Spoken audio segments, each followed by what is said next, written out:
All right, looks like we are live. Yes, we're live. All right, want to say ETM Hotep, welcome to our continued Divine Words Wednesdays with the Seshew Medew Netcher. ETM Hotep, word ETM Hotep or phrase ETM Hotep means welcome, welcome in peace or welcome with satisfaction. And we welcome you all to spend a short time with us as we demonstrate proper methodology in transliterating and translating ancient Egyptian inscriptions. And let me get my screen shared here.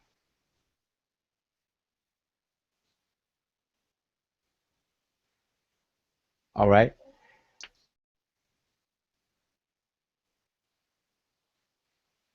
Again, we are the Seshew Medew Netcher, and we are a group of like-minded individuals with aspirations of being loyal and true scribes of divine words.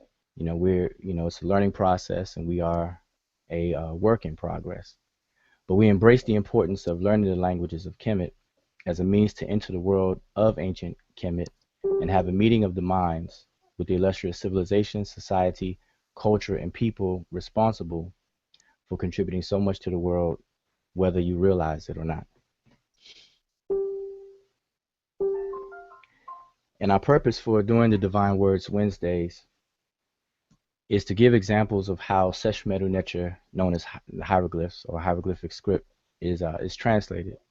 And in doing so, we also address one, that Sesh Medew Netcher script has been deciphered because we have people that are of the opinion that the hieroglyphs have not been deciphered.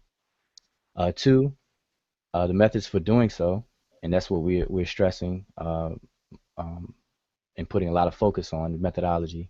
And then three, demonstration, and to demonstrate with time, discipline, and patience that anyone can do it because we're just like everyone else. We study and dedicate time to it, and we have the discipline and stamina enough to stick with it in order to learn. So if we can do it, everybody can do it.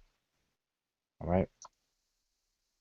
And here are the translation methods, and they're broken down into four main steps, and these steps are immutable. Everyone goes through these steps, whether you're a novice, beginner, or an expert. Even if you've been doing this for your entire life, these are the steps that you go through. The difference between a beginner and an expert would be the speed in which you perform these four different steps. But step one is to determine the direction in which the signs are to be read. Step two, identify and document each individual sign. Step three, group the signs into words so that you can search in dictionaries or vocabulary lists. And step four, you come up with a sensible translation. And we're going to walk through each one of these steps with an example that we have chosen. And for today's Divine Words Wednesdays, we've chosen the tomb of Nefertari. And what you're seeing on the screen here is one of the walls within the tomb. And as you can see, it's has a little bit of damage, but it's pretty much well preserved. And you can see a lot of the glyphs, a lot of the signs, and you can actually see an opening, a doorway that leads into another compartment within the tomb. But for our purpose, we're going to focus just on one section of the tomb just to demonstrate those four different steps. And the section that we're going to deal with is on the left-hand side of the screen, where you see a seated man with a scarab head for a head. Now, we do know that there is no such no such being, literally existing in our world as far as a human being with a scarab head. All right, so I definitely want to make mention of that. But we're going to concentrate on this left-hand side, and this left-hand side above the scarab-headed individual, we have 6 columns here. All right, and then we'll use these 6 columns and we'll walk through the different steps. So remember, step one, back up. Step one is to determine the direction in which the signs are to be read. All right. So if someone can go over step one with the audience and explain how, first of all, which direction these are to be read, and then how do we make that determination? All right, good evening. My name is Brother Chris. And first step, looking at the first column of this scene here, we determine which way to read the glyphs by looking at them as if we were speaking to them. So by looking at these glyphs in the scene, we can determine that they are read left to right and then vertical, meaning going up and down. And that is how we determine step one. Okay, good. Okay, excellent, excellent. Um, as far as within the columns 1 through 6, what are some of the clues that how do you know that you're looking into them? Um, as far as what are some of the signs that give you that ability that to let you know that you're looking from a leftward direction towards the right? In columns 1 through 3, we have the raised cobra facing towards the left. And in column 2, we have the seated divinity facing towards the left. Mm-hmm. Column 3, we have the throne facing towards the left. Mm-hmm. Column 5, we have the seated divinity. Column 6, we have the seated divinity again. We also have a horned viper. All these figures are facing towards the left. Okay, excellent. Okay, excellent, excellent. All right, so that covers step one, and that's a pretty simple step. Now, in step one, now the difficulty can come in when you have multiple directions within one scene. So, for example, let me go back to the full picture here. Just to kind of emphasize it, could you, on the right-hand side, could you let us know about, as far as just the direction of these signs, could you let us know that direction? Uh, they're read right to left vertical. You could tell by the columns. You have the raised cobra. In the first, second, and third column, we have the Raharakti, the bird with the solar disc and crowned on his head. And we have the owl. Mm-hmm. We also have another raised cobra in the third column. Okay. And all these figures let you know which way to read, and you would read as if you were speaking towards the figures. Okay. Excellent. All right. Yeah, and that's the only thing that we would all have to be mindful of is the change in directions depending on the size of the inscription that we're dealing with. So, but back to our focus is is on the left hand side, which is a single direction.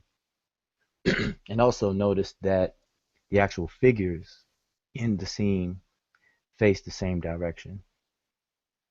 Here we have this the scarab-headed figure, and then we have a woman and a falcon-headed figure facing the opposite directions from each other, which matches the direction of the signs. All right, so that covers step one. Now, step two, we identify and document each of the individual signs. So going back to our example, this will mean we will have to identify every single sign that's in all of these 6 columns, and we will have to document those. So if someone on the panel could go over at least column 1 and tell us the identification of each of these signs.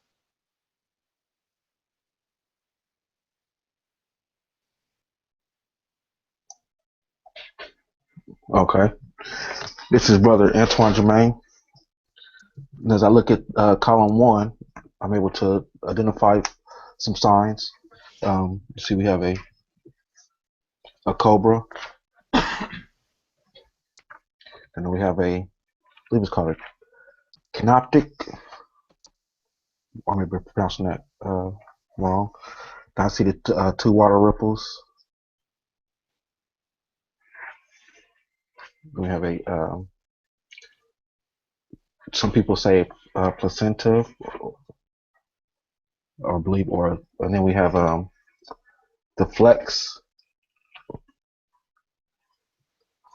We see the flex, Okay.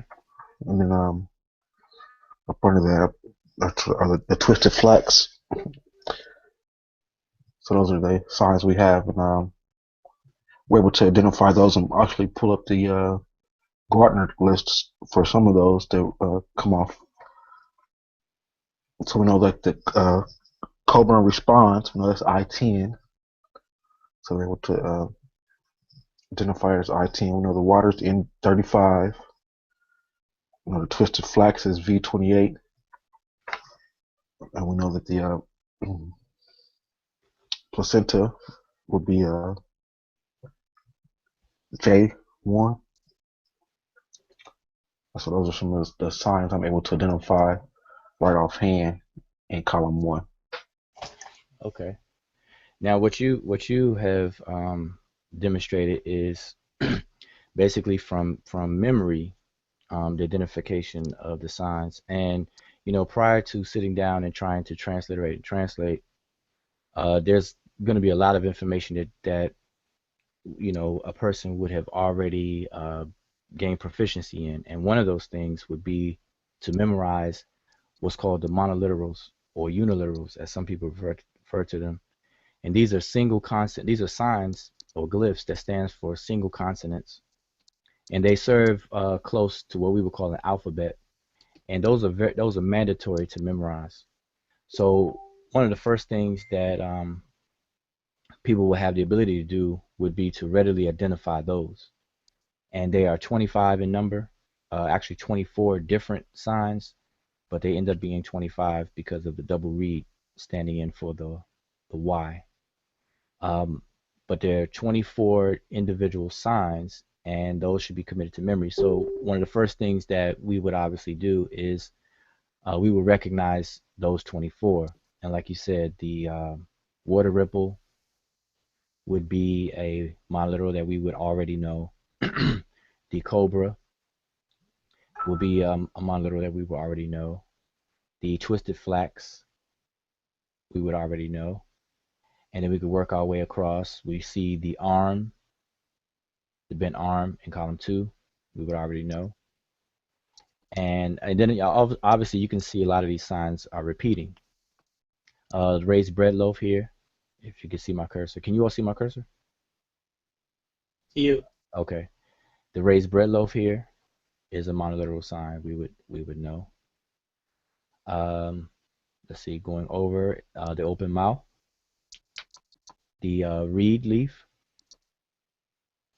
And by the way, just because they stand in for single consonants, we would also know the transliteration. That's something we would have to memorize, as well as the Gardner code. All right, and the Gardner code is a coded system of all of the different glyphs, and they're put into categories based on the common theme. So, for example, all of the vegetation, all of the glyphs that stand in for plants and vegetation would be under the category of M. M as in Mary. All of the glyphs that deal with water, sky, and the ground and earth would be in the category of N as in Nancy. All of the glyphs that would be for human body parts would be in the category of D, and so on. So we would memorize these Gardner codes, and the code would be the letter, which will represent the category, and then a number, a sequential number within that category. So, for example, when Brother Antoine, when you said the cobra would be I-10, so this means that it would be the 10th sign in the category of I, which stands for, insects and, um, reptiles and things like that. So we have the cobra and so on. So here we have the cobra that will be transliterated as a capital D, or a D with an underline. And there's two transliteration systems that are used. One is called manual decodage, which is case sensitive, and the other one is a diacritic system where you see the different markings that are around the letter, such as a dot under an H, or a straight line under a D, or a T, etc. Manual decodage is the one that's preferred to use on digital media, such as email, social media, the internet, and so on, because our computer keyboards are not readily equipped to deal with diacritic, the D with the dot under it, or um, the S with the caret sign above it, and so on. So manual decodage is the preferred method when dealing with that platform. But what you see in a lot of books, textbooks, will be the diacritic. So when I say capital D, the counterpart in diacritic would be the D with the underline. The word stands for an N. Twisted flax would be a capital H in manual decodage, or an H with a dot under it in the diacritic, and so on. So here we are. We have a open mouth, a reed leaf, the horned viper, as spoken of. That's a monoliteral. Stands for the consonant F, as in Frank. Then we have the arm again. Did I miss any other monoliterals? I believe I covered them. It looks like you got all the monoliterals. All right. Looks like I wasn't sure if Damo had it. Looked like Damo had his sign list up as well. Okay. Yes, one thing. While I'm sharing my screen, I am not able to see. So let me switch over. Damo, you had something to add to that?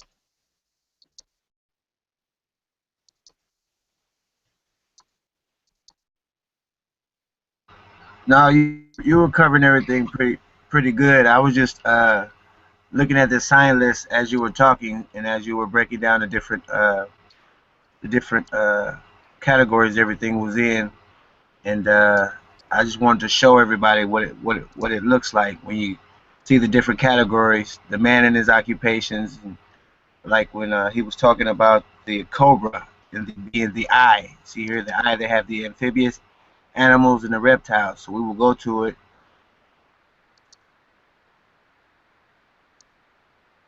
and you will go to I-10. There it is. We see it. So there's the sign list. So you have different signs that you will see on the wall, on papyrus. You just go to this sign list. Now, he already told you the sign list is Gardner's sign list. Now you can Google that. You can go get it, go download it, and use it as a tool. That right there is just effort that you can take on your own, on your own behalf. Just with the sign list and say, all right, let me check this out myself. All right, I've been looking at a glyph, I've been looking at a wall or something. I want to see what it says, or let me see if I can figure what these are. And just go to your sign list, pull it up, go to the category. Like a bird, go to the H. Parts of a bird, sky, earth, water, has everything already mapped out for you. All you have to do is go to it, click on it, and go find that sign, identify that sign. Once you get to it on the sign list, we're still on step 2. Once you get to it on the sign list, the duty now is to, once you identify it, write down the Gardner code, write down the description, write down the function. You'll see these words as phonogram, DET, determinative.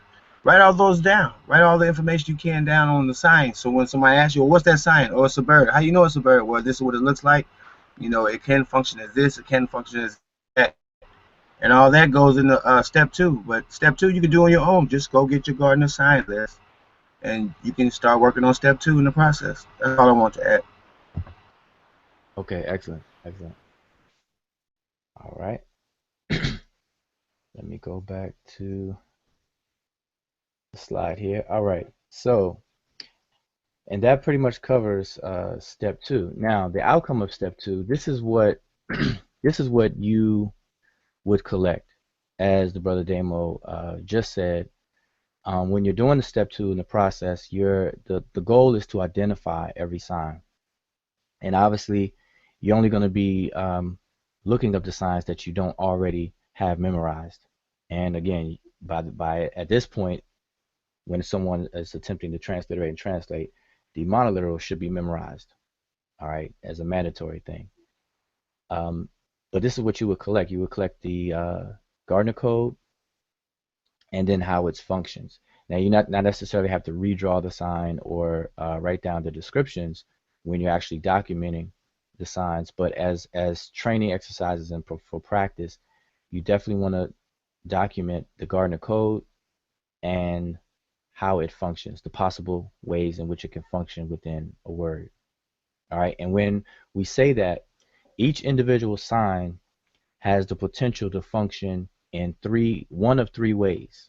And those three ways are as a phonogram, which is a sign that represents a sound, as an ideogram, which is a sign that can either represent an idea, an abstraction or an idea, as a logogram, which means a sign can represent a full word, and then as a determinative, which are really signs that are serve the purpose of classifiers that help determine the meaning of the word. So it's more of a semantic sign that helps determine the meaning of the word. So those are the three possible ways that these signs can function. So you want to make sure that you write down all the possible ways, because you're going to need to know those possibilities for when you go into step 3, which we're about to get into. So those are the things that we will want to write down. So you have the Gardner code in the left column here, as you can see on the screen, and then in the right as a function, all of the possible functions. All right, and this is what you will collect from the sign list, as Brother Demo has said.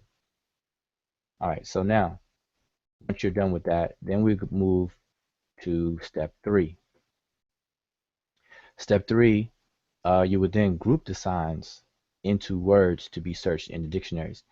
Now, the reason why this is emphasized, or we even have to say group the signs, is because in the Sesh Medew Netcher, which is the hieroglyphic script, there's no spaces, there's no punctuation where you have commas or spaces in between words that are neatly packaged together. All these signs are neatly grouped together into words as we have in English.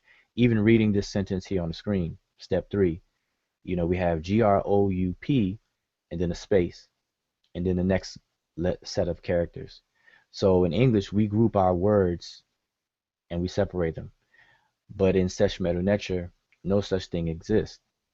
So maybe someone on the panel can explain what are the clues, or what are the tools or things that will allow us or help us to know where one word ends and another one begins, or so on and so forth. Maybe somebody can unmute their mic and break that down.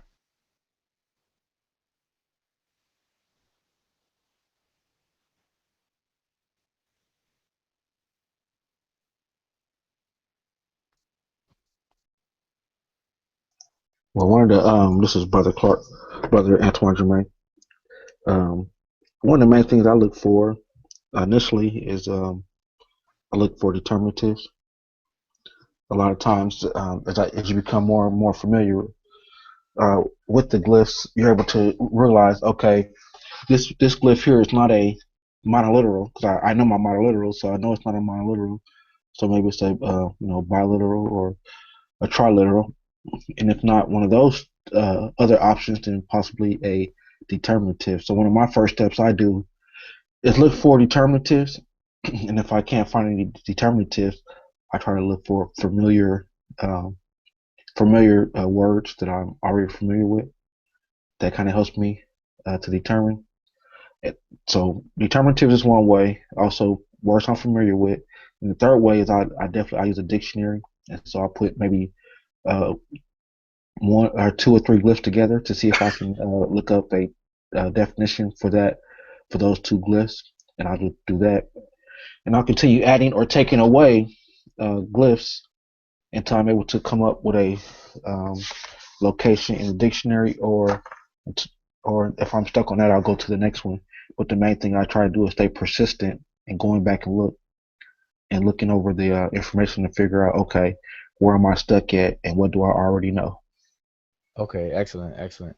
Yeah, you kind of said a mouthful. So basically, step three is definitely a investigation type of step. You know, and you have to be open-minded. So one thing that you mentioned is that determinatives is a key element in helping grouping these signs into words. And the reason for that is because determinatives are usually mostly because there are a few exceptions, but they're mostly at the end of words. And these are different signs that are put placed at the end of words that help determine the meaning of the word, and that's why we get the name of determinatives. So that's a clear indication of the ending of a word. So that's a big help. And then, like you said, for words that don't have determinatives, then your familiarity with the word will come into play. And then if that fails, or if that's not available to you, then like you said, you probably have to go back and forth to a dictionary and then look at your inscription and go back and forth to dictionary and adjust your groupings.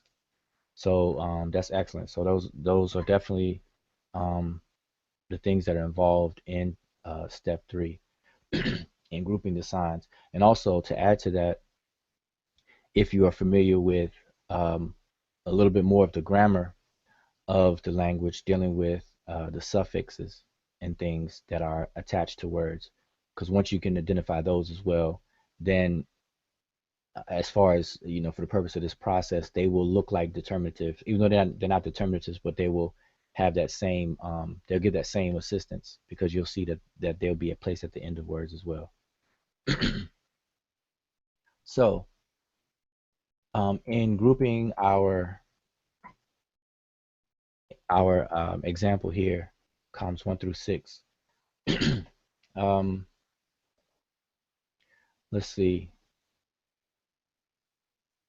Now, in terms of determinatives, let's see here.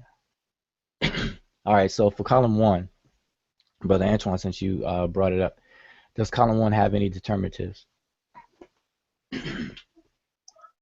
Now, Or, uh, or when I first look at column one, I don't see any determinative. So initially, I would first coming in, I would be lost as to figuring out, okay, where is this word, or where is this word ended? So I don't see any determinatives in column one. okay, but can you give us an example of a determinative from any of the columns? Okay, yeah, determinatives that I do see, um, looking at column 2, Hmm. where we see our seated man, or seated divinity, as my brother referred to him as seated Netcher. Let's see, at column 6, I see the very last symbol is an abstract. That sticks out to me as a determinative. Hmm. Um, so those are some of the main determinatives that I see. Um, you kind of talked about suffix, and I see the in column 3. Um, looking down there to see if I see any suffixes or Hmm. So, the bottom of column 3 is that's a determinative. hmm, The heel. So those are some determinatives that I'm able to recognize just by being familiar with those glyphs.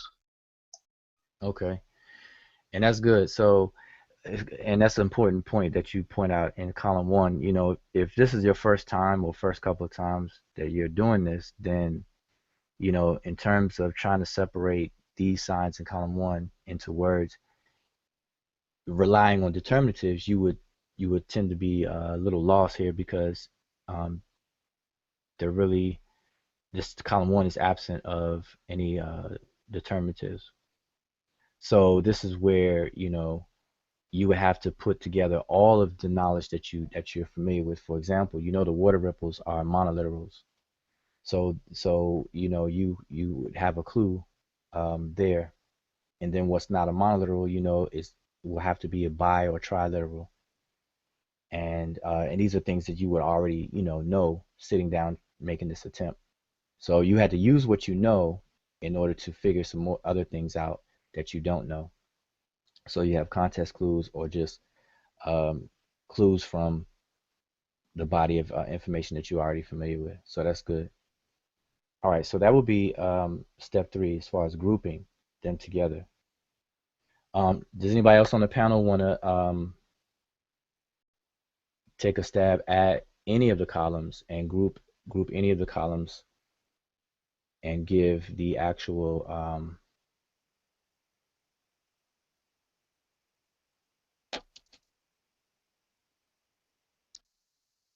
In the first, second, and third column, we have a standard formula, which is called the Sesh Medew formula,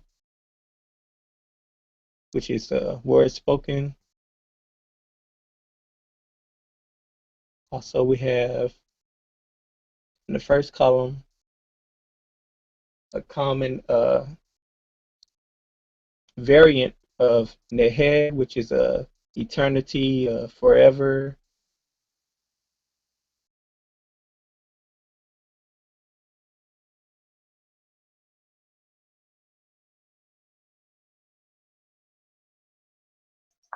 Can you tell us?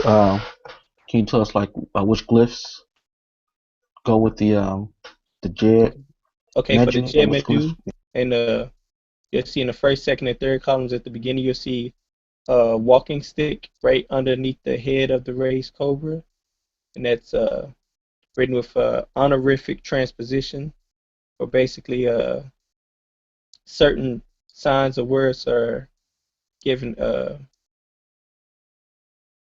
honorific status and transposed to the beginning part of the sentence as far as it's written, but it's usually, as far as the glyphs are, it's usually spoken last.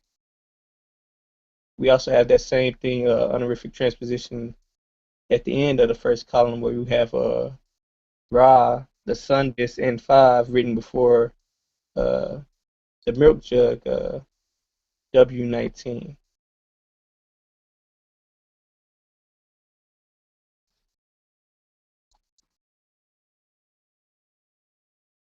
So that's some common groups. You have the Sesh Medew group. We have the Neher group, where you have the twisted flags with the sun disk in between two twisted flags. You have the Mi Ra written honorific with honorific transposition. So those are some good examples we see within this scene.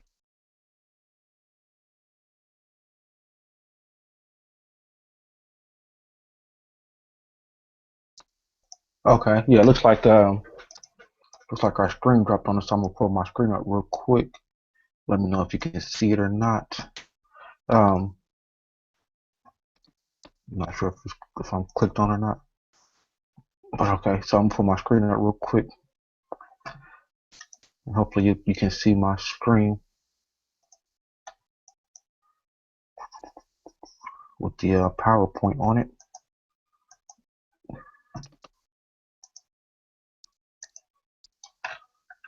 And so those things that you were saying, we can actually see. Hopefully you can still see my screen is visual to the audience. Yeah. You also point out that one thing that I stated that this was the placenta, possibly A1 or J1, A1, J1, and you said this is actually N5. These two are both N5, which is the sun, or which means Ra. Yeah, Hebrews. the J1 or the AA1 is usually has like diagonal lines going through it, and it's usually not a bright color. It's kind of a dull bluish color, and sun disk is usually kind of reddish orange in color. Okay, can you explain what you were saying about the honorific transposition with Honorific transposition, the sun disk is an emblem of the divinity Ra, which is basically the deified sun. So it's written before the milk jug to give honor and respect to the the symbol, which symbolizes the great divinity Ra. So it's written before the milk jug, although the phrase is spoken as me Ra, with Ra actually coming last in that sentence. All right, thank you. Anyone else have anything else to add as it relates to how you go about grouping words before we move on to actually group them? The long way around them is to get your Gardner code, start putting them together the simple way. Sometimes one code will go with another code. If you put them together, you'll find that combination. Sometimes you'll put three of them together, you'll find that combination. Sometimes it only may stop with one, and it doesn't even fit the one that comes after it. I'm talking about when you're dealing with the Gardner codes that you grabbed off the sign list. That's how I started when I started out the long way. I started grouping the different codes together as I was looking them up in the dictionary, and some of them only go 2-3 codes deep. I think he dropped out, so I guess we'll just start from the beginning and we'll walk our way through.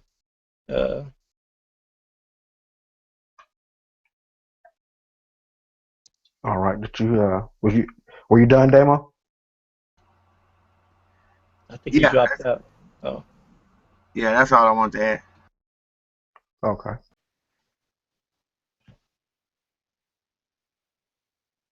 All right, we are live again, and I want to say ETM Hotep once again and apologize for the interruption or disruption in the broadcast, due to technical difficulties that are outside or beyond our control. But at any rate, we're going to continue with our Divine Words Wednesdays, and I believe where we left off was in the explanation of step 3. And I'm going to share my screen once again.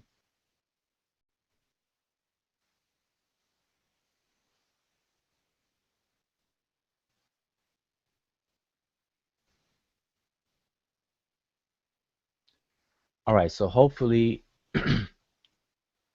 everyone can see my screen, and we'll just jump right back in where we left off.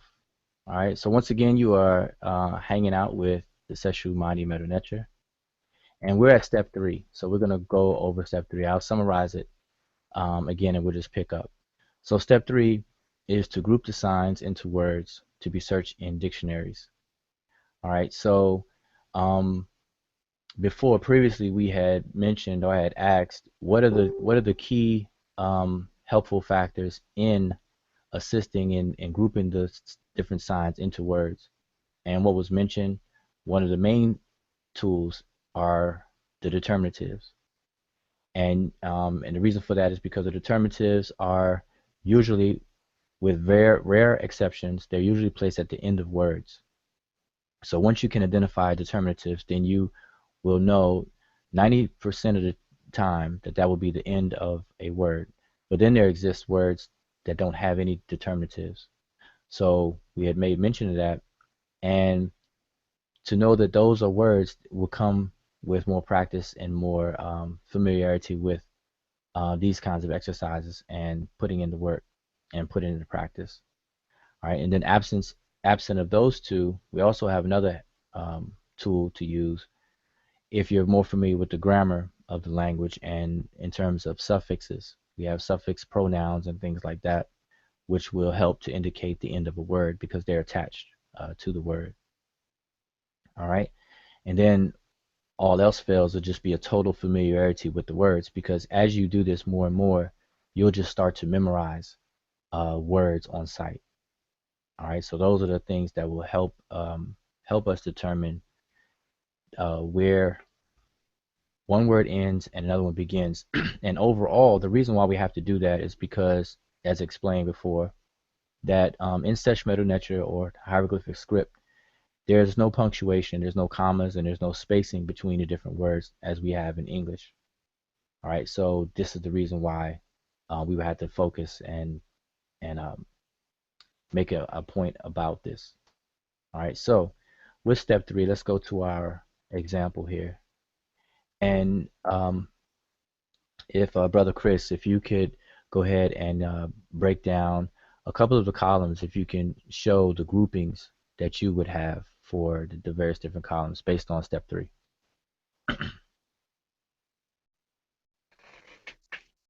One of the very first groupings that I would have would be in the first, second, and third column would be the Sesh Medew formula.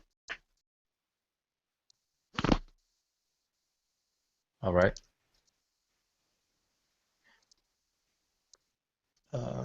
Another one would be the variant of Neher, which is the sun disk in between two twisted flags, Okay. and Mi-Ra, which is inscribed with honorific transposition with the sun disk written before the W19 milk jug. Okay. Now, let me pause you right there. Now, you kind of said a mouthful. So when you mention Sesh Medew formula, um, if you can elaborate a little bit on that, what is it? What is it? What part of this in column 1 is part of that Sesh Medew formula? What sign? You have the walking stick, which I believe is Garden Code S43 or 42. Yes, Mm-hmm. S43. And then you have the raised cobra, which is I10. Mm-hmm. Okay. All right. So we have the cobra, and then we have the walking staff, and then we have the next 3 glyphs that are before the grouping. We have Nehi here. So, all right. Now I noticed that you said formula, and basically, um, there's various different formulas within the script, and the formulas is our way of describing things that are very, very common in various different inscriptions. So another formula that we would have would be called the offering formula. And again, the reason why we call them formulas is because these are common, and they're grouped together, and they're used a lot. So once you recognize it as a formula, I mean, once you recognize it, then you'll recognize the entire formula. So the Sesh Medew formula has certain words and certain signs within them, and it's pretty consistent. So this is why we can call it a formula. So the Sesh Medew formula, as you said, contains the cobra, the walking stick, and in this particular formula, we also have the conical loaf, which looks like a pyramid, and then the 2 water ripples. So all of these, 1, 2, 3, 4, 5, all 5 of these signs would be inclusive of the Sesh Medew formula. And then your next grouping, as you mentioned, Nehi, which is the sun disk between 2 twisted flags. And then now this is another thing that you mentioned, honorific transposition. Can you explain what honorific transposition is? Honorific transposition is when you give importance to signs that given respect, such as the sun disk, which is a symbol for the divinity of the Netcher Ra. So it's written before the actual milk jug, although it's spoken Mi-Ra. Okay, good. Excellent. Now I know honorific transposition can be a little confusing to a beginner and everything. It is something that kind of have to wrap your mind around. Um, because it does, something that we don't do in English and things like that. So it does take some time to get used to that. All right, so that's good. So that will be the breakdown of column 1. And pretty much as you said, column 1, 2, and 3 contains that Sesh Medew formula. As you can see, the repeat of these different signs. So, and I'll just skip over to column 6 as another example here. Because column 1, as was pointed out before, I believe Brother Antoine had made mention that column 1 doesn't have any determinatives in there. So I'm gonna skip over to column 6, where we do see a determinative of a seated divinity. Here, if you can see my cursor, and as mentioned before, determinatives come at the end of words. So the signs before it, it will help determine the signs before it. So this particular sign is a cloth wrapped around a pole for the word Netcher. And here we have determinative. So these two signs will be grouped together. And then the following signs, these three would be grouped together. We have a column that's laying on its side. And then we have the arm. And then we have a papyrus roll here as a determinative. Now, the arm is what's called a phonetic complement. And a phonetic complement are signs that complement either bilaterals or triliterals. And what those are, well, bilaterals are signs that stand for 2 consonants, and triliterals are signs that stands for 3 consonants. And usually those two, bilaterals and triliterals, they are usually accompanied with what's called a phonetic complement. And those phonetic complements are monoliterals. And they should be the monoliterals that you have already memorized. So this is why this arm is here complementing this column that's here on the side. And it's followed by the determinative. So these 3 signs would operate together here. All right, so, and they would be grouped together, and this is how you would look it up. Now, as mentioned before as well, in step 3, sometimes your groupings may be a little bit off. So sometimes you may have to adjust it, because when you go back and forth to the dictionary, you'll come to find out if you're wrong or right. And if you're wrong and you can't find it, then you may have to adjust your groupings. So for example, let's just say for this grouping, I included the horned viper, the flag, the cloth on the pole, and the seated divinity as one word. So when I go to look that up, I don't find it. So that will let me know, wait a minute, I did something wrong, so I need to adjust this. So then we would go through a process of elimination until we narrow down what we're looking for. All right, so remember, step 3, we have to be very, very flexible. Does anybody else have anything to add to that from what they see?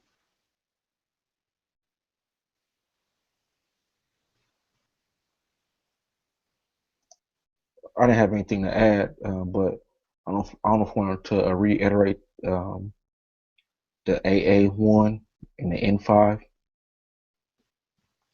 All right, on column 1. Okay. Column 1. Okay, yeah. All right, good. Yeah, and that's good because earlier it was mentioned that this sign here, where the cursor is in between the 2 twisted flags here, was double A1 or J1, as we have in the Vigus dictionary, was the placenta, but in fact it is the N5, which is the sun disk, as we see here, but sometimes it's less stylized as a circle with a dot in it in the middle. But now it's easy, so that's a good example because it's easy to mistake one sign for another, on some of these.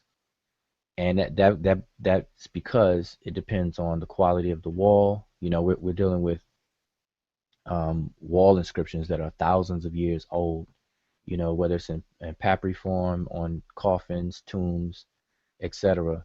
There's damage. So sometimes one sign may look like another sign, but in the process of doing step 3, this detective work that we do in process of elimination, it'll be self-correcting, just as the brother Antoine pointed out. You'll be able to correct yourself, so that's a good example, and it's an easy mistake. These are easy mistakes. All right.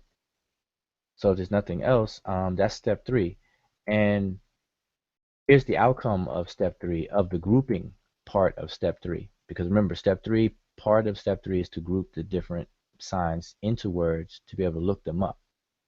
All right, so here is the outcome. And I had a question here, because sometimes we'll find especially in Egyptological works or books and things, we'll find transliterations where we'll see these parentheses. Certain things are transliterated and put into parentheses. Can someone break down why is that necessary, or what does that indicate? Can you go back to the picture? Yeah, sure can. Yep. Here we are. All right. The conical loaf in that sign, which is D, is part of the verb ready to give, and it goes together with the sign right up under it. And it's shorthand for the phrase D and E, where the first uh, first person singular suffix is usually omitted in writing because it's just a E sound, which is usually written as a reed leaf or a seated person or a seated divinity sign, which would be the A1 or A40 or the M17 sign. Okay, excellent. All right.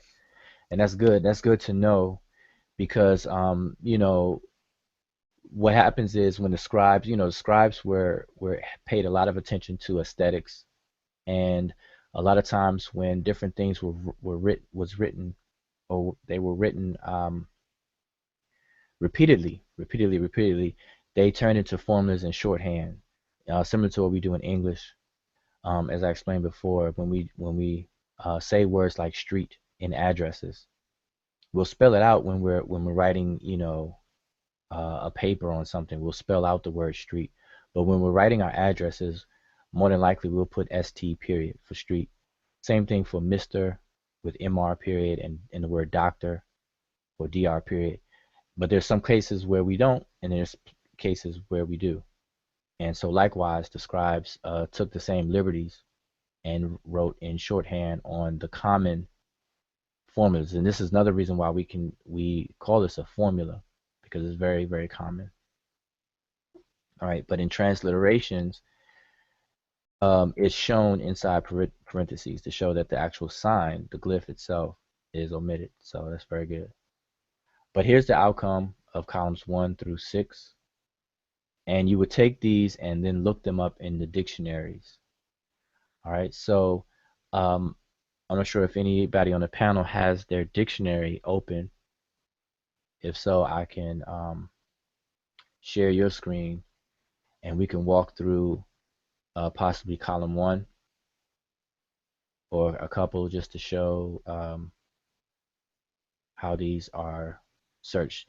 Now, in as I mentioned before, there's two main systems of transliteration. One is called manual decodage, and the other one is called the diacritic system. And manual decodage is case sensitive, and this is what you see on the screen. So you see a capital D, lowercase d, and then another example is the two uppercase h's. If this was in diacritic, this would be a D with a line under it, and the two h's here would be an H, a lowercase h with a dot under it. But because our keyboards, our computer keyboards and things are not readily equipped to handle these different diacritic markings, the manual decodage is the preferred method for digital media, whether it's emailing, social media, or anything dealing with the internet and so on. But inside of textbooks and things like that, what you'll commonly see would be the diacritic form. All right, my screen is available with Vigus. All right. If you'd like to share, and also we have Sin Atiwa and Sin June muted. All right, let me switch back over.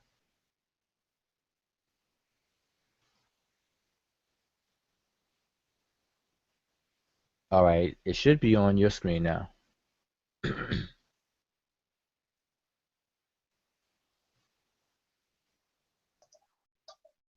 Okay. Hopefully you're able to see my screen as you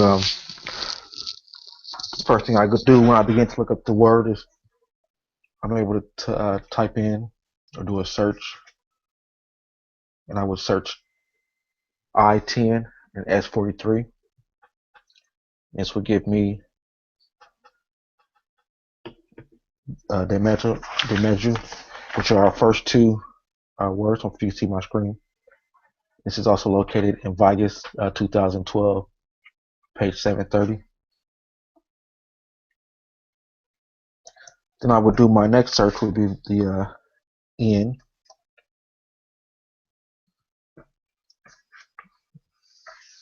I'm sorry, let me look at the picture again. I believe there's one before the N.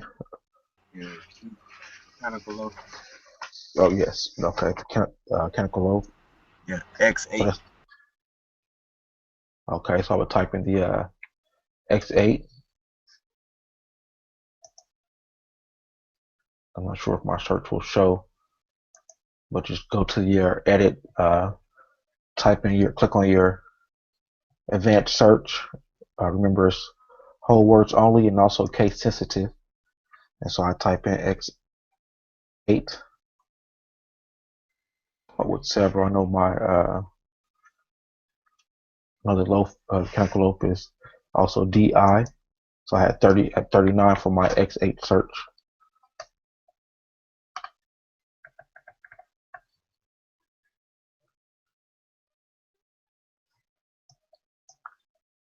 As I scroll down, I want to try to find it individually.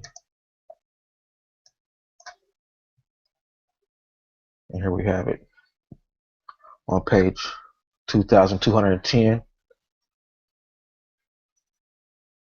It has it as RDI, DI, give, put, place, and as Chris stated, we know it's to give. Also with the N. So my next will be my N35.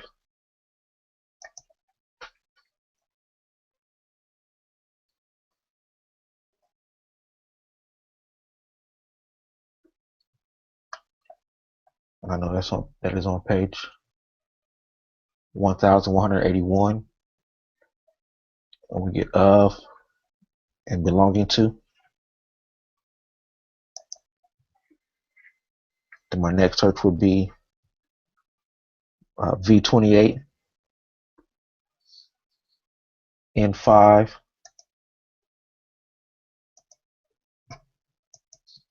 and V28 once again.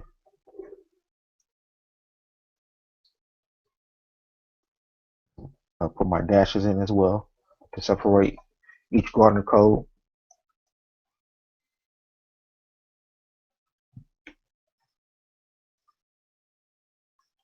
Let's see, I see it here, but it doesn't have my beginning, so I'm going to continue to see if I can find it as a single word. Here we go.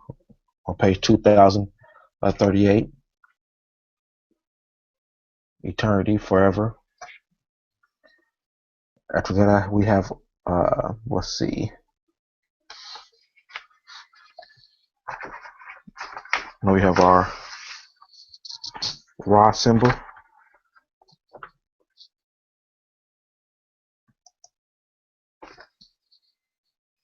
Or N5.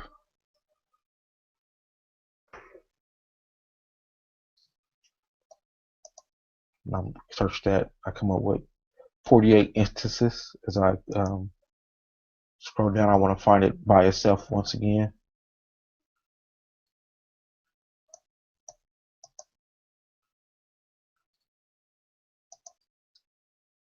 Here it is. Let's see. Almost had N6. Okay, now we're at N5. We see in that N5, we see this day. See, here goes our other N5. We see it as raw.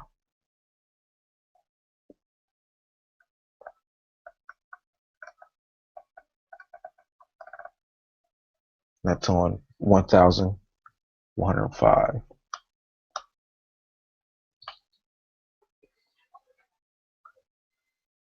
All right. And so next we want to search our, I believe it's a jug. We know that is W10 Gardner code. Sorry, W19 Gardner code. So I will type that in. And I want to find it once again by itself.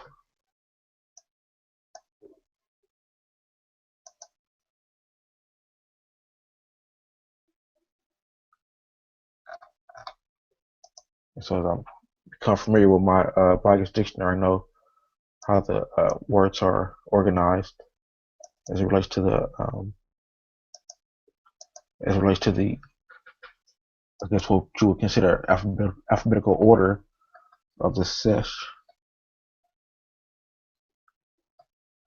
As I scroll down, I'm able to, let's see, I had 229 instances of this water jug, I believe, or milk jug,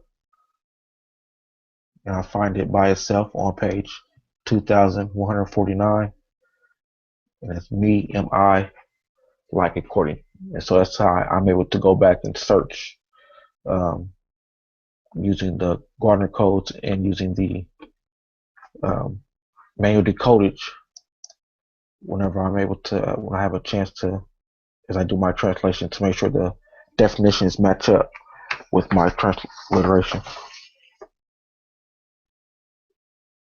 Okay. I hope that was helpful. Yes, excellent. And I was gonna say, I noticed that you had to switch back and forth from using the Gardner codes and then your manual decodage, and usually the reason for that is based on the amount of search results that you get back. Some people it's based on personal preference and the effectiveness, whichever is more efficient. Sometimes the manual decodage will provide a lot of speed versus the different codes. Knowing the codes as well will definitely help out. All right, so let me switch back over.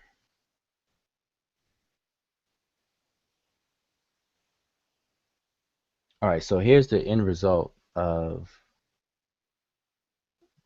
step 3 for the transliterations. And then, so you looked up, you had Jed Medu, and then you documented what the meaning was in D and D. And as we saw, it was D and E, and then Enek. Now the formulas are things that you would tend to memorize. You would just memorize the formulas, and so upon sight you would know what it is. So the formulas are things that you memorize, similar to how you would have to memorize the monoliterals.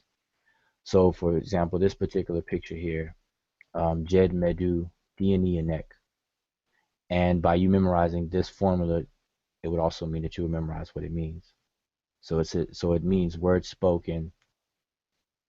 I give unto you, or given unto you, and that's what it would indicate. And then it would indicate whatever it is that's actually being given. So knowing that, then you would know that your groupings would be in context with someone giving something or bestowing upon someone of something. All right. And as you saw, you looked it up and you had Nehi for this word, and it meant eternity. And then you had the Ra, which was either the divinity Ra, or as you saw in the dictionary, it could have been the sun. So these are just the possibilities that you would be mindful of at the time. And then you had this one as the word for me, which means like.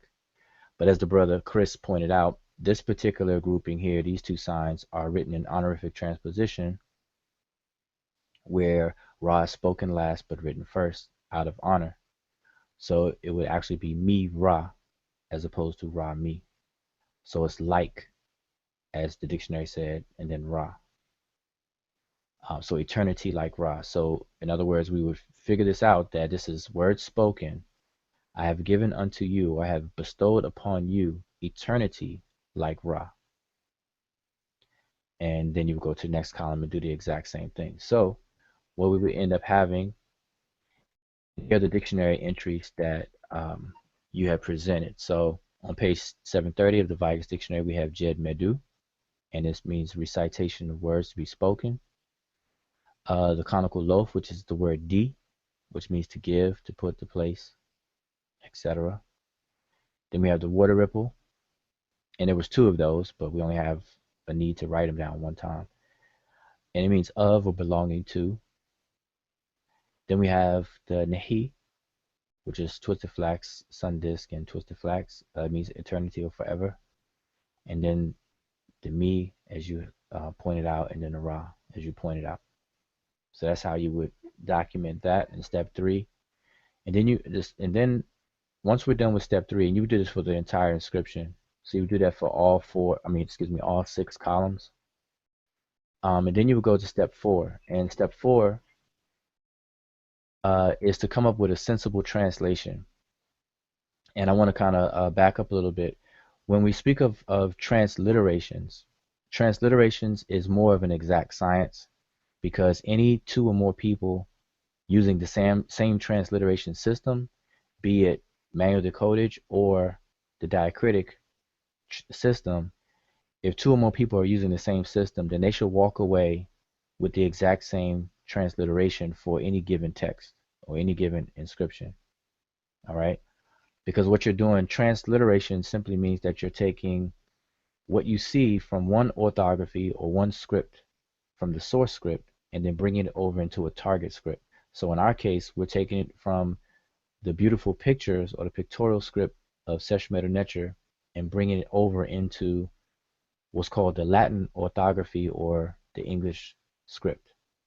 Okay, so we're just transferring over, and it's an exact science. So two or more people using the same system should come away with the exact same transliteration.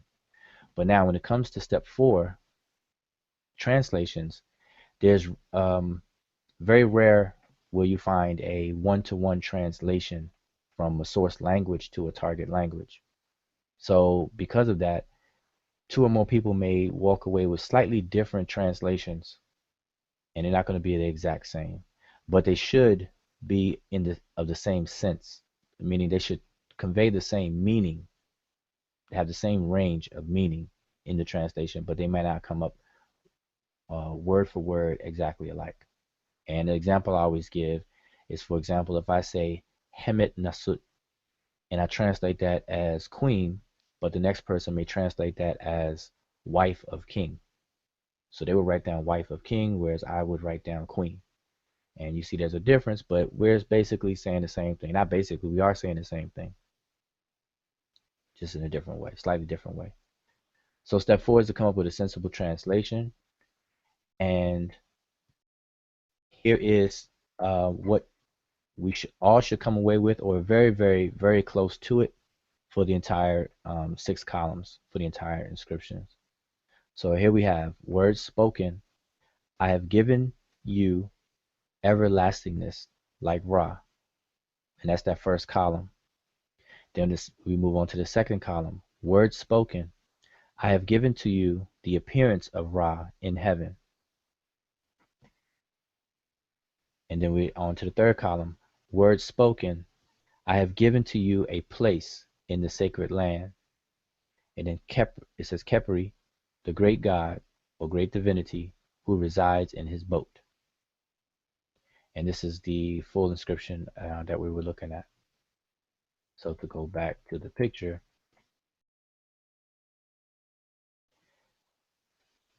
this is what we're looking at. And as you notice, the columns 1, 2, and 3, as the brother Chris pointed out, they start off the same with the Sesh Medew formula. So that sameness should reflect in your translation, and it does. Because when we go back to the translation, we can see 3 times that it'll say words spoken, and then again words spoken, and then again words spoken. So we know that indicates those 3 columns. All right. Does anybody else have anything to add to that?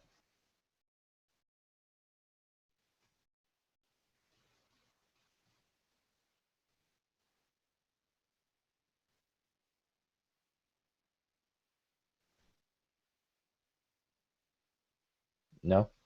That was good. I don't have anything else to add. Okay. All right. So I hope that's clear to those who will be watching the archive. And if there's any questions or anything that any viewers would like for us to expound on in future Divine Words Wednesdays, then by all means, you can leave a comment under the videos or join the Seshew Medew Netcher Facebook group, which is on Facebook, facebook.com/Seshew Medew Netcher, or you can actually search for the word Seshew, as you can see inside the circle symbol logo here, Seshew Medew Netcher. You look that up in the search and you'll definitely find us. But join the group and you can chime in on different conversations, ask questions, and just share. You can share information, share your learning experiences with the language as well. And while we're here, while we're at it, this is not intended to be a full-blown class. We do have books or a particular book for that purpose and online classes as well. So we have a book, A Beginner's Introduction to Medew Netcher, that's available. It's a step-by-step process on learning how to transliterate and translate in, Egyptian inscriptions or Kemetic inscriptions by the time you finish the book. And it's a class, an interactive class that's involved with that as an option. But the book itself is written as a standalone. If you are the kind of person that can learn on your own time and don't have the need to be in a classroom setting or interactive with anybody, then the book is perfect. But it's also written and is used in an interactive environment, which is tends to be a lot better when you learn in groups. We tend to learn better when we're in groups. And also along with that, flashcards. We have flashcards available, which helps in learning the monoliterals, as we mentioned earlier. The monoliterals act as an alphabet, for lack of a better word. And there are 24 independent signs, but the 25 monoliterals, well, actually 24 monoliteral signs, but there are actually 25 of these different ones because of the extra one, which is the doubling of the reed leaf, which stands in for the Y. All right, but it makes it a lot easier to memorize. If you spend a little bit of time each day, in a matter of a week, you'll be surprised that you'll have all of the monoliterals memorized. All right. And also, all this is available at the website, www.mdw-nTr.com. That's mdw-nTr.com. All right. So with that being said, that will conclude our demonstration of the methodology. Anybody have anything to add to that? Looks like we have a few questions from the viewing audience, and also look, seeing Kofi has joined us as well. Okay, all right. So I will unshare this and conclude this part. Real quick, say before you get to the questions, I just wanted to say that, like he said, with patience, anybody can do this. We're all scribes. We're all aspiring scribes trying to get to learn the language and get to learn how to decipher. And we all have different backgrounds. Some of us are husbands, college grads, music producers, computer technicians. Some of us live in the deep country. Some of us live in the city. But we all had the like mind and all had the want to get into this and to figure out what was going on. So you can do it too. That's all I want to say. Yeah, that's a good point. That's something that we always need to stress because this can seem intimidating, and I know from my personal experience, I can still get a sense of that intimidation. For example, if I were to look at a Chinese newspaper, and I'm looking at the Chinese script, that's a bit intimidating because, to me, I'm not familiar with it, so it looks just like, as we would say, chicken scratches, gibberish, and trying to figure it out. But I'm sure it's the same when people look at Sesh Medew Netcher. Although the signs are pictures in nature and they're beautiful, but it can be intimidating. So that's a good point to just reiterate. It doesn't need to be intimidating, but it can tend to be that way. So if we can do it, anyone can do it.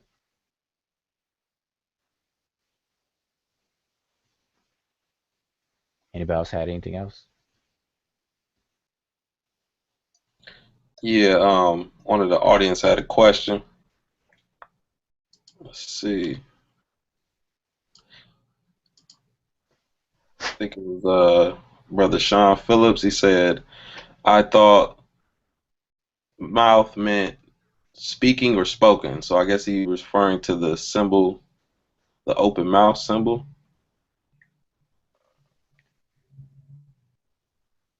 Says I Right. thought mouth meant speaking or spoken. You took Okay.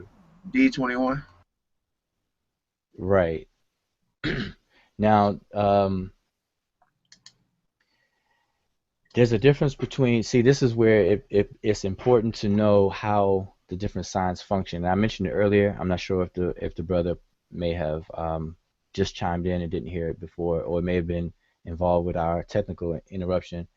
But to repeat what we were saying before, um, I'm sorry, let me, Brother Kofi. All right. Hotep, brother Kofi. Yeah. Each individual sign in Sesh Medew Netcher or the hieroglyphic script can possibly function one of three different ways.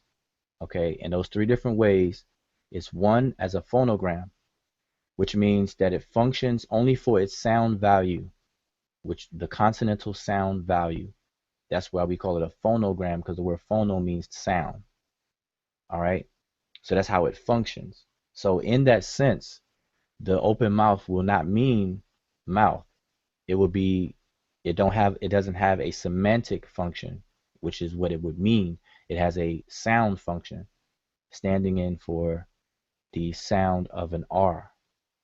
Okay, so it has no meaning in and of itself. It's part of a word that will eventually mean something. So that's one. Two, they can function as either a logogram or an ideogram. An ideogram is a sign that represents an idea, and a logogram is a sign that represents a full word. So if the open mouth functioned as an ideogram, then yes, it would stand in for ideas, things that come from the mouth.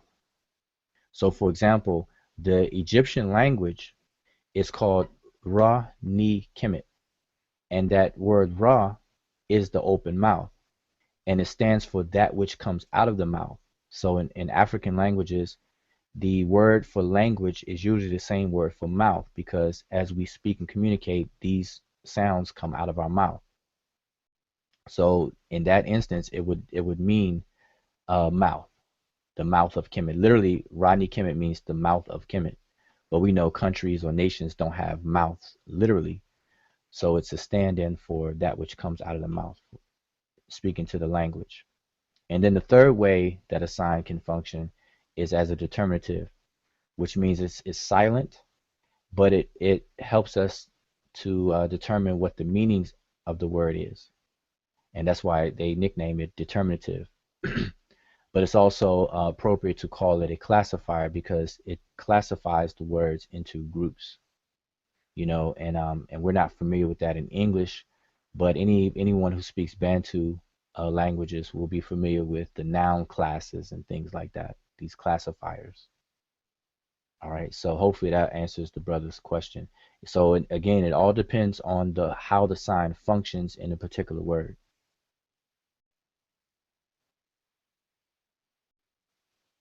Were there any other questions?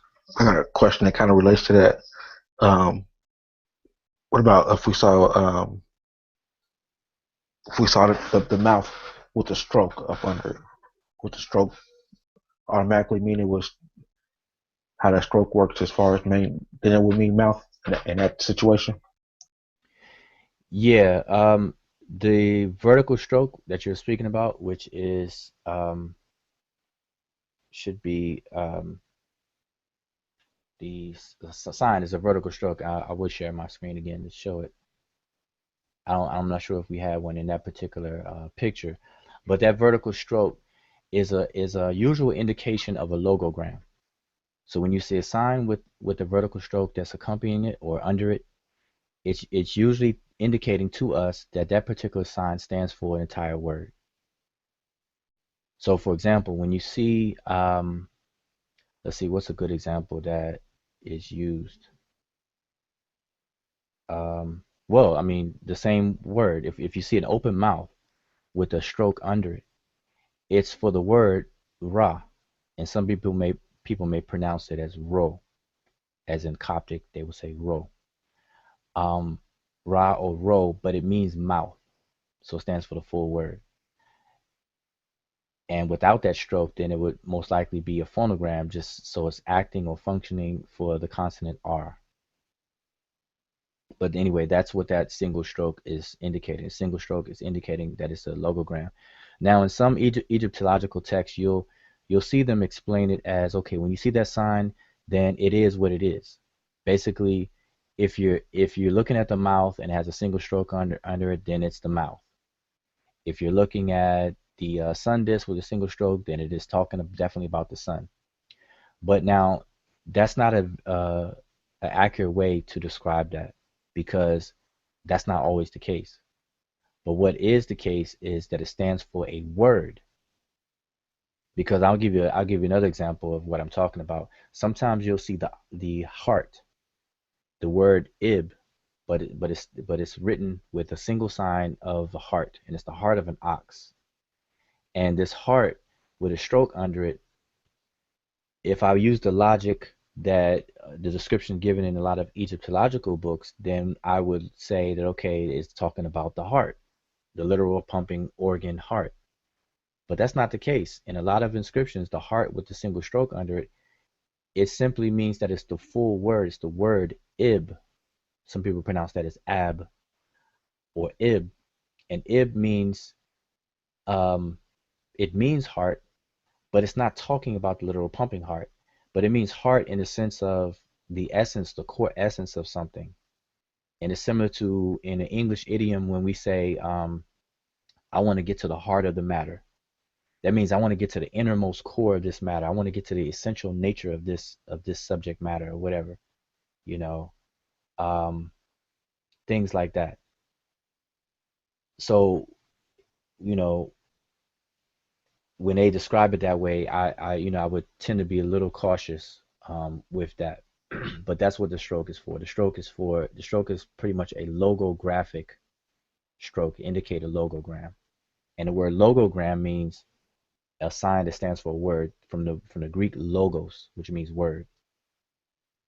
All right, so you have phonograms, ideograms, logograms. So phono means sound, idios means idea, and logos means word.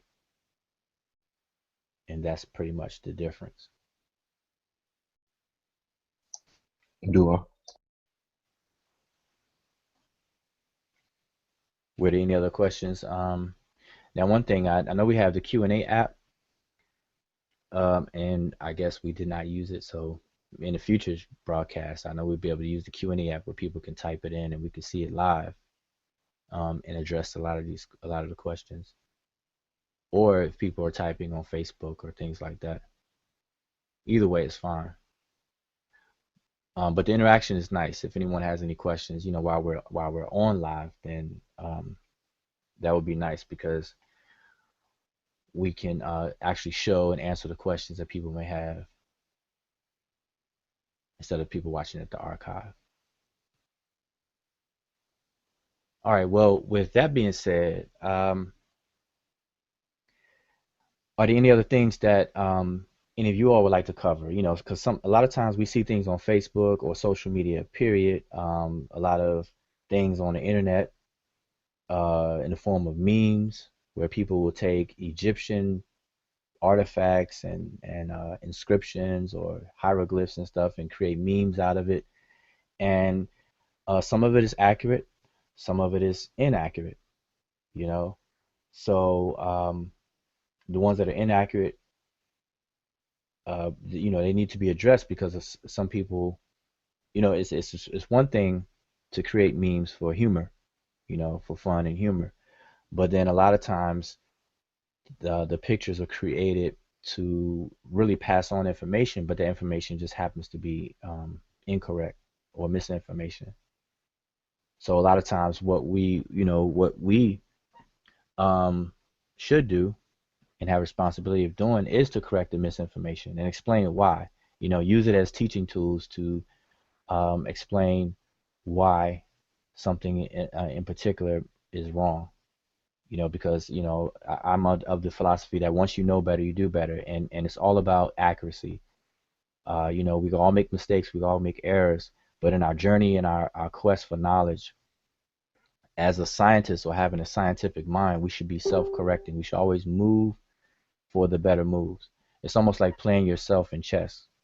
If anyone's a chess player, if you play yourself in chess, you're not playing to win against an opponent. You're playing yourself, and when you play yourself, when you play both sides of the chessboard, you're actually going to move both teams for the best move in any given situation. And then at the end, whoever has made the totality of best moves will obviously be the winner. And this is the concept with information, and especially study teams and research teams. You move forward for the best move, and that best move is always based on facts, based on accuracy. And we have to be open-minded and let the evidence guide our conclusions. And that will result in a very healthy mentality, a very healthy um, team effort, a very healthy research, whether it's personal, solo, or if you're part of a team. So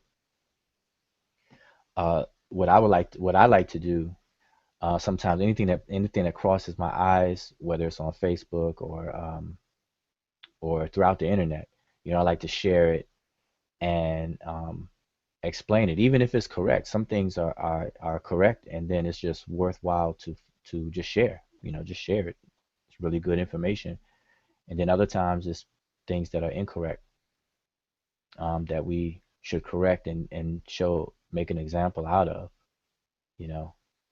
So with that said, does anybody have anything else? Has anybody seen anything recently that they would like to bring up or mention that we can build on and discuss? I've seen a few things, actually three things that jumped out, three different memes or pieces of information that jumped out to me. The first one, I believe it's where they spell out the word Ankh, Ankh, but they use the eight. I believe it's the eight Ogdad, and they're using that to say that means Ankh or spells out the word Ankh. Mm-hmm. I'm not sure if you're familiar with that. I mean, it's Amun, I'm a cat, I believe. Mm-hmm. New cat, and so forth. Yeah, I think I've seen that before. I've seen it and I've heard people speak about that, where they make an acronym. They make the acronym out of the word Ankh, Ankh. And the problem with that is depending on what it's used for and how it's being presented. Because if you make an acronym, because we have creative licenses, we have poetic licenses, creative licenses. We can take things like I've seen people say the word thank you, or they say the word thank, and they will say th-unk, like funk. And those are poetic and creative licenses. It's not something that they're saying was historically done, or that the word unk means thank you or anything like that. It's just something that's creative, and people are doing things, and that's perfectly fine. There's no problem with that whatsoever. The only problem will come in is if someone were to do that and say, hey, this is how the ancient Egyptians wrote the word for thank you. They used the unk. The word unk means thank you, and things like that. That's when it would become a problem. So I say that to say, with the example you brought up, with the ANKH as an acronym for the Ogdods, um, like I said, if that's being presented in a poetic or creative way, then there's nothing wrong with that whatsoever. But it would be a problem if they're saying that the unk and or the word represents the Ogdod and things like that, because that's not what we can find in the actual primary texts and primary sources from ancient Egypt or ancient Kemet. And one thing that we know, the reason why we know really quickly right at the start, is that the word Ankh, or that sign of an Ankh that a lot of people are familiar with, it is a triliteral, and it stands for three consonants. And we would spell it in manual decodage. We would spell it A, or transliterate it as A, N, and then an X. Or in diacritic, we would spell it or transliterate it as an A, an N, and then an H with the curved line under it. Okay, now those are three consonants. Now in English, what people tend to do is they would transliterate that third consonant with two English letters, a K and an H. So we would say unk, and we would spell it ANKH.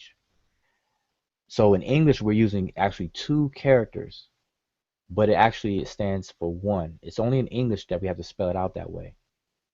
So that will let you know that it can't be a four-letter acronym, because in the source language it's not. It only stands for one sound, but we spell out that sound with a KH. And a similar thing happens with the SH sound. So in English, if I say the word shoe, like tennis shoe, um, I'm spelling it out, or the word show, like a movie show. Well, let's go to the show. I spell out that sound, that SH sound, or that sh sound, with two characters, S and H. But in other languages, that sound is really one consonant. It's one consonant. It's just that we spell it out. And how we kind of hint to that is if I were to ask you to spell the word sugar. We spell the word sugar with just an S and then a UGAR, sugar. But we pronounce it with a SH, but it's only an S there. So it lets you know that this interchange between this single way of representing it and then this double consonant way of representing it. But my point is that when you go back to the source language, we have to be careful, or we have to be mindful of these single consonants, but even though we spell it out in English with two consonants. So that's what's happening with the word unk. So it's impossible to make a four-letter acronym out of a three-consonantal word, a word that has three consonants. So that's right off the start, how that is not um, accurate, historically accurate, I should say. Yeah, but yeah, I've seen that as well. So hopefully that makes sense. But it's something that I would like to share real quick. I'm just going to share my screen once I can find it here. Okay, so I'm sharing my screen here, and let me know if you all can see that. Yep. Okay, now here's an example. This is from the Amara Squad Scholarship Facebook group, and here's an example. And a lot of Egyptian things catch my eye because obviously, I have uh, I have vested interest in Kemet. So a lot of things dealing with Kemet just catch my eye right off the top.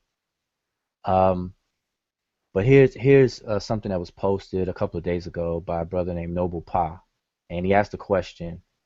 Well, he shows this picture here, side by side picture here of two cows. But he says, question, why the cattle on the left doesn't have any teats, but the cattle on the right does? And then he asks another question, and why the cattle on the right have a more accurate detail of being a cow than the cattle on the left without the teats? So basically it's a two-part question. And um, which are questions of themselves are okay questions and everything. So um, if I scroll down, you can see where people have chimed in and asked, or attempted to answer or ask the question, and so on and so forth. But the thing I want to point out and use this as an example of pointing out is that when we're learning different things, one thing, we should take information serious. Have a level of maturity with the information and a level of responsibility with the information and some respect for the information. All right, especially, I mean, that's if the intention is to learn.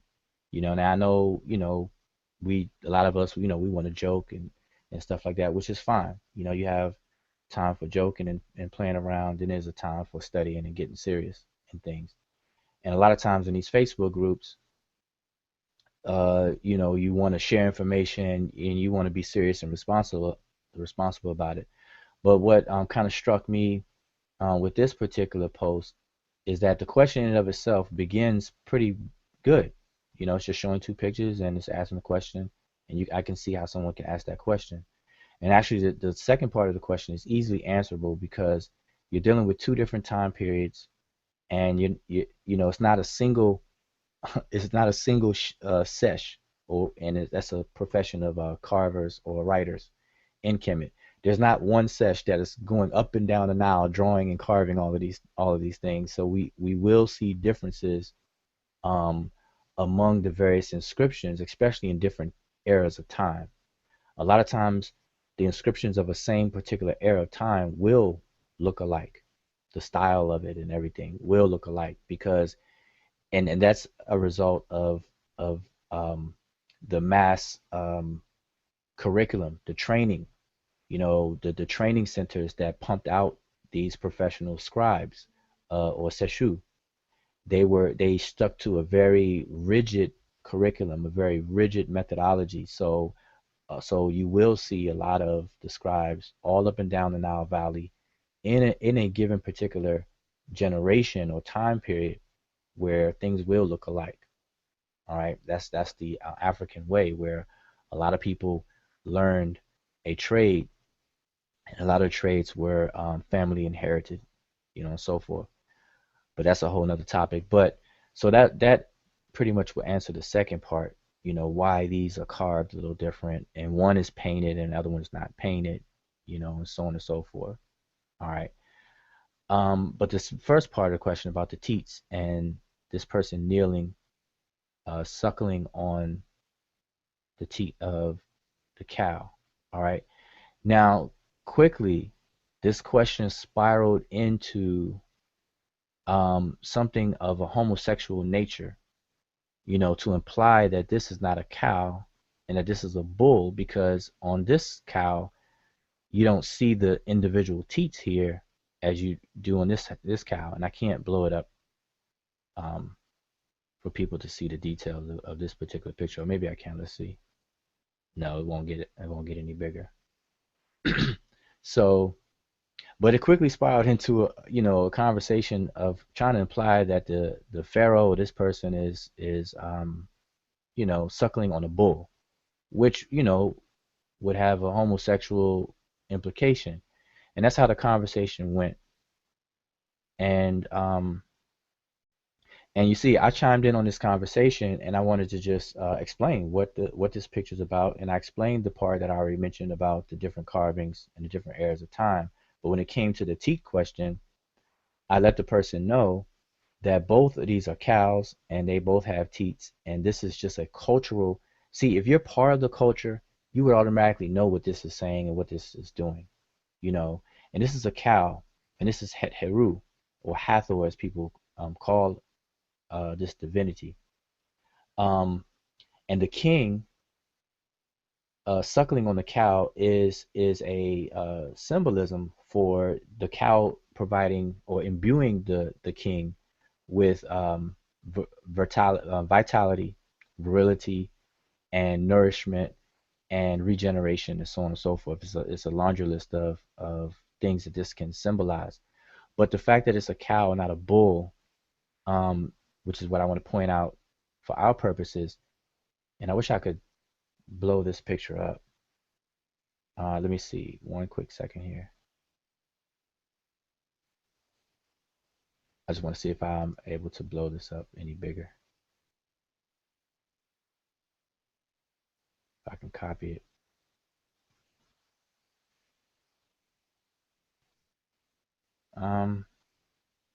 Yeah. Okay. And I suppose I'll have to reshare my screen. All right.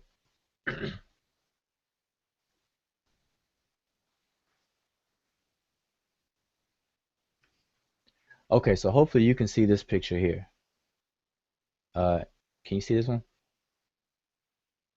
Yeah, that's good. Okay, so here's a bigger picture. This is a bigger picture of of what the brother had posted up.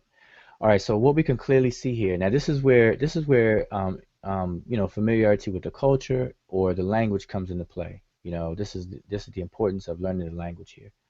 So the implication is that this is a bull, and that it's not a cow, and that this pharaoh is suckling on a bull.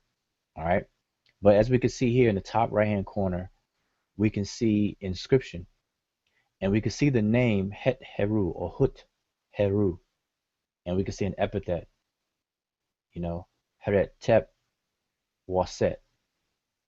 All right, and we can see that she is the chief or the mistress of, or leader, or of Waset, Thebes. So we can see here the falcon that's within, and it's a little cut off, but you can still see it, that the falcon is within this square structure of a house or an enclosure called Hut. So we have Hut Her or Hut Heru, and people know this to be Hathor. And we all know that Hathor is a Nefertari, a female or feminine divinity. And that's who this is here. And she's also referred to as the celestial cow, and so on and so forth. And this cow has the sun disk in the horns to support the sun disk. And as a celestial cow, it nourishes Ra, or the sun, every morning to give the nutrients and things. And this symbolism, or this concept, is also seen when we see the Netzeret Aset, or Isis, suckling baby Heru. Whenever she's in that scene, or if you see a scene of her doing so, she won't have the throne headdress as she's popularly known for. The throne meaning that's part of her name, Set, which means the throne. That's where we get the name Aset from. Which she normally is depicted that way, but when she's suckling baby Heru, she's seen with the same icons, with the horns and the sun disk above her. So she's in the form of a cow in that instance, because cows are known for their teats and known for supplying milk. And because cows supply plentiful milk and have multiple teats and so on and so forth, the idea of a woman nurturing her child carries over in the same symbolisms. When a baby is born, a woman nurses their child, and the woman's breast milk is the first set of nutrients that a child needs in order to continue their growth, and their full development. So every morning, the sun is supported by the cow to nourish it and to provide its development for its journey throughout the day, and the cycle continues every every day. So likewise, the pharaoh or the king will do the same thing, and this is all symbolisms. But the point I wanted to make, though, here is the advantage of knowing the language. You can see that this is Het Heru, so this is not a bull at all.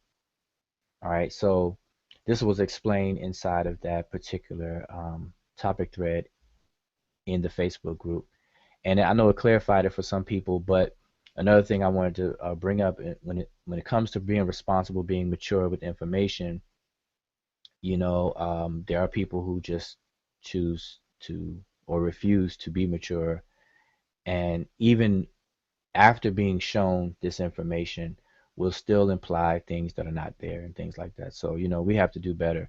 But I just wanted to kind of point that out as an example of something that I saw recently, and to kind of link it in with the importance of knowing the language, because we could pretty much eliminate a lot of that silly stuff, things that are done just out of spite.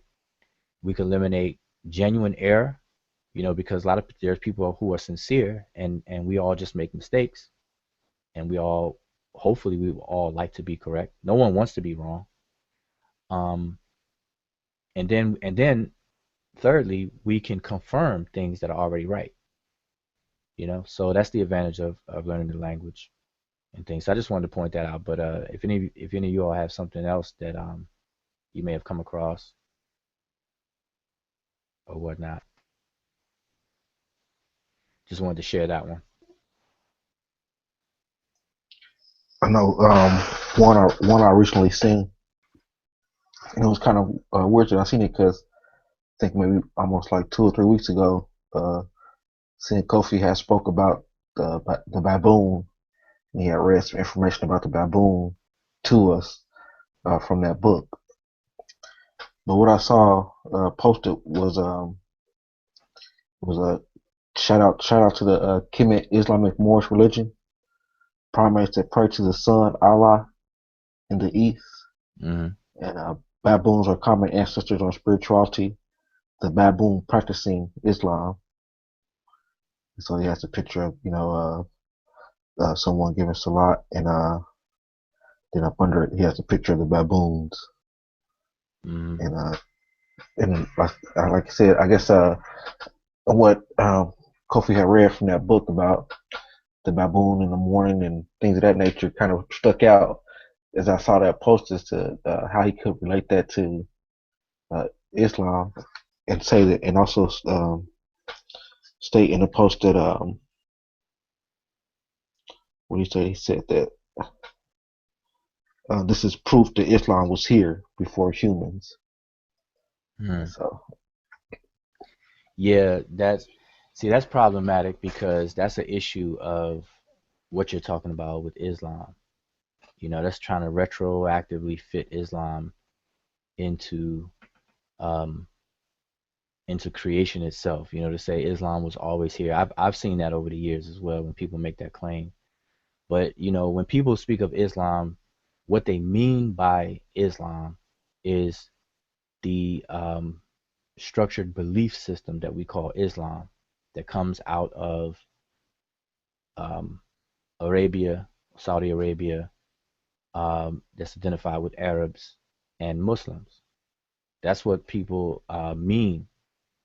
But then you have people who will mean something different and say that because the word Islam means comes from a word that means a state of peace, as they say, um, then that state of peace or this state of stillness and peacefulness or whatever was always here, you know, and things like that. So it just depends, and that's the things we have to be mindful of, and that's really semantics, and semantics as a field of study is the study of meaning, and context always dictates meaning. Context is the parent of semantics in any given situation. Because, like, for example, I see a lot of people argue about the dictionary definitions or the etymologies of words. Like they'll say, well, the etymology of this word is X, Y, and Z, and not knowing that the word, the semantics, the meaning of the word can change based on how it's used in context. So, for example I always give is the word, two words, hot and cold.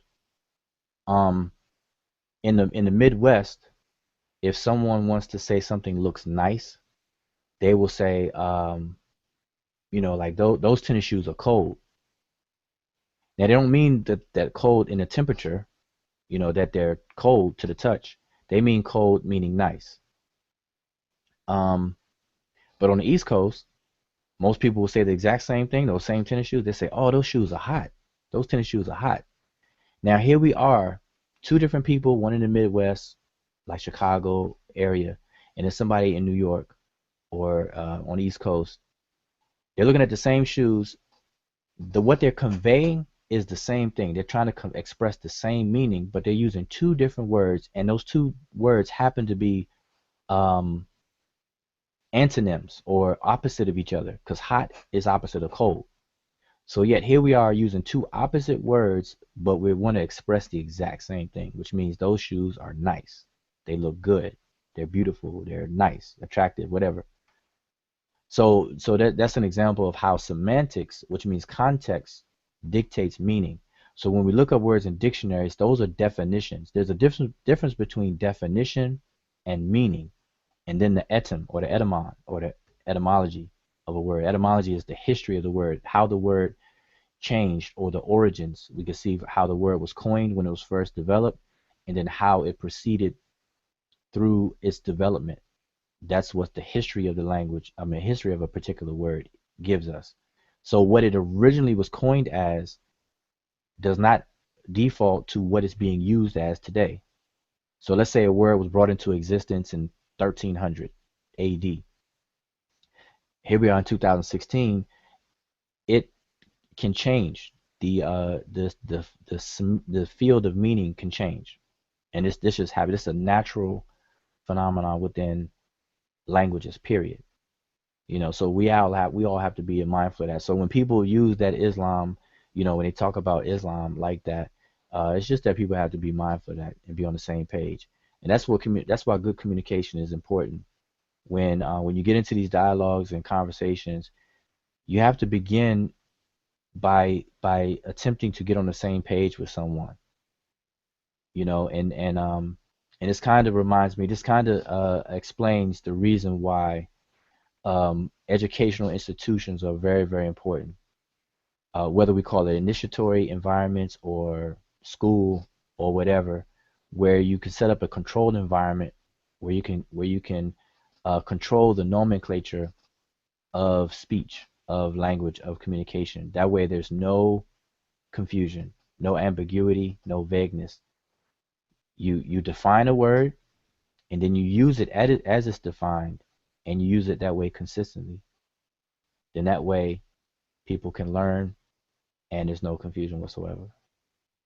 But that's where that comes from, and that just happens a lot. But the religion, the belief system of Islam does not go back to creation. The word itself, Islam, does not go back to creation.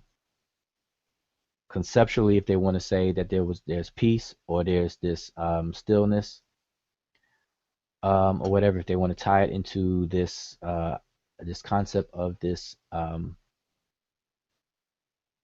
what you will say, an infinite and eternal substance out of which things come into existence, as explained in Kemetic text, which we call Nun, this watery abyss type of substance, or if we want to say Hotep, because the word Hotep means to be still or to sit, and it comes from other shaded meanings of an offering, because when you offer food to someone or whatever, the ideas are linked together, because when you offer food or whatever, when you eat, you have to be still, you have to sit down, or the act of eating or offering of something usually calms things down.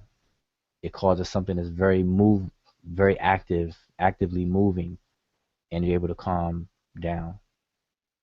Even wild animals, even when you turn on the Nature Channel or Discovery Channel, you'll see animals are most um, at a frenzy when they're hungry, and then once they catch their prey, they chill out, they eat, and then after they eat, they chill out. Today we call it the itis. The itis kick in. You eat your food, you go straight to sleep, especially at Thanksgiving time. But anyway, the offering is usually in the connotation of giving some kind of food or sustenance to someone to please them, to make them content, make them satisfied. So in that sense, Islam meaning peace, stillness, tranquility, whatever. Um, these are just concepts. But Islam also has a meaning of submission, and that comes from the in Kemet. There's a word shalom, which is a word that was used when foreigners were defeated and they wanted to surrender. They didn't want to. They surrendered. They stopped fighting. They surrendered, and they begged for mercy. So the word shalom in the Egyptian language, or Rani Kemet, means to beg for mercy, or the act of begging for mercy. And so we would say that as surrendering. And this is where you get this, or submitting. And so in Islam, some people will define Islam or a Muslim as one who submits to the will of Allah. And then some people will say Muslim means one of peace. So you got these two different veins of meaning coming from that. But anyway, was there anything else that somebody else had show an example of?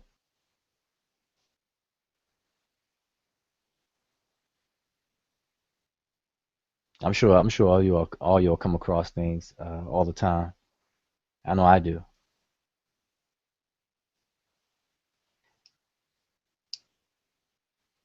No?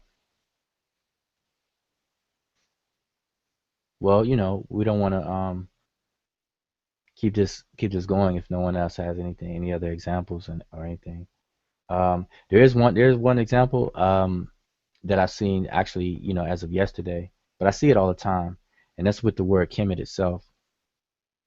There's someone that posted a picture of Kemet, of the word Kemet up as it's shown in the Sesh Medew Netcher or the hieroglyphs with the owl, the raised bread loaf, and the city determinative or town or village determinative. It looks like a X-Men belt buckle. Um, and it said that it means black land. Well, it was implying that Kemet means black land, speaking about the land of the blacks, meaning the people, black people.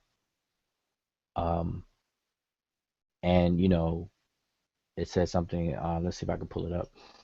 But it says something to the effect of black power. Black people. If the ancient Egyptians could call themselves black, then I have no problem calling myself black or something to that effect.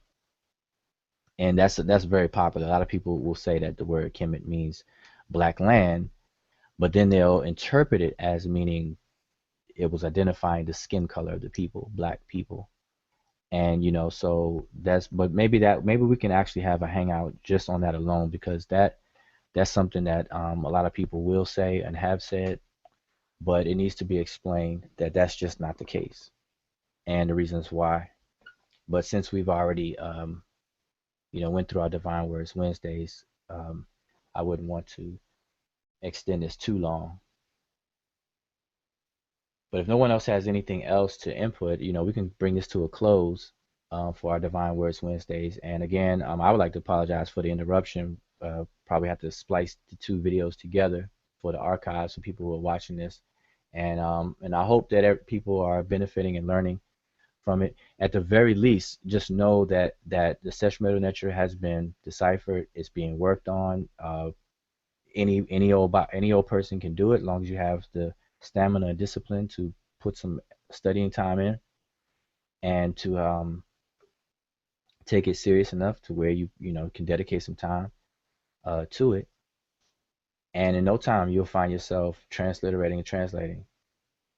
And eventually, if you do this, it depends on what you're interested in doing it for. But the more you do this, the more you'll realize you'll start to have a different outlook on different things when it comes to language in general, and especially when you're studying African cultures, regardless of the culture across the continent. You know, so because what's happening, what will be happening is you'll start to have a slight paradigm shift where um, where the African mind will be the center, will be the agent of the phenomenon that you're studying, as opposed to a Semitic or Middle Eastern or in the Levant or even a European um, centeredness and outlook or lens. You need to start looking at things through the lens of African mind as opposed to um, outside of Africa. And once you start to see that, then a lot of things will become more and more clear, and it'll just grow. Your understanding will grow. Anybody else have any last comments or anything to say?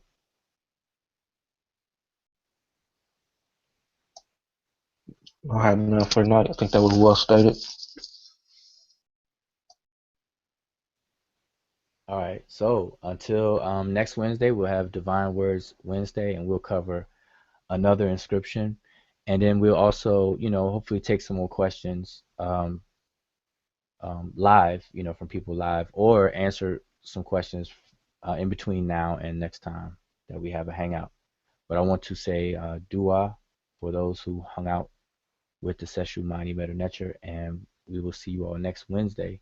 And with that, I will say Shemem Hotep, which means depart in peace, just as I welcomed everyone in peace with ETM Hotep. So I will say Shem Hotep.